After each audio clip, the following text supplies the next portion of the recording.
एक बार यम ने अपने दूतों से पूछा कि क्या तुम्हें प्राणियों के प्राण हरते समय किसी पर दया आती है। यमदूतों ने संकोच में कहा, नहीं महाराज। तब यमराज ने उन्हें अभयदान देते हुए कहा, डरो नहीं, सच सच बताओ।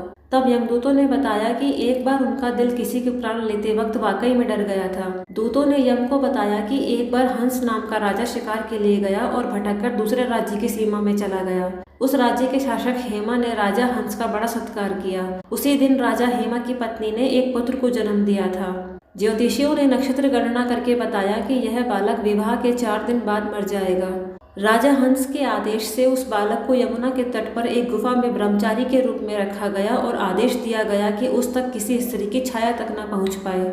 लेकिन विधि का विधान अड़िग है। एक दिन राजा हंस की युवा बेटी यमुना के तट पर गई और उसने उस ब्रह्मचारी बालक से गंधर्व विवाह कर लिया। विवाह के चौथे दिन ही राजकुमार की मृत्यु हो गई।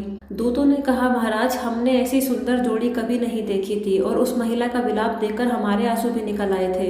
यमराज को जब यमदूत यह कह रहे थे, उसी समय उनमें से एक ने यम देवता से विनती की, हे महाराज, क्या कोई ऐसा उपाय नहीं है जिससे मनुष्य अकाल मृत्यु से मुक्त हो जाए। दूत के इस प्रकार अनुरोध करने से यम देवता बोले, हे दूत, अकाल मृत्यु तो कर्म की गति है, इससे मुक्ति का एक आसान तरीका मैं तुम्हें बताता हूँ। कार्तिक कृष्ण पक्ष की त्रयोदशी रात को जो प्राणी मेरे नाम से पूजन करके दीपमाला दक्षिण दिशा की ओर भेंट करता है, उसे अकाल मृत्यु का भय नहीं रहता है। यमराज ने कहा, धनतेरस के पूजन एवं दीपदान को विधि पूर्वक पूर्ण करने से अकाल मृत्यु से छुटकारा मिलता है। जिस घर में यह पूजन होता है वहाँ अकाल मृत्यु का भय खत्म हो जाता है। जिसके बाद से अनंत काल के लिए धनतेरस के दिन धन्वंतरी पूजन सहित दीपदान की प्रथा का प्रचलन शुरू हुआ।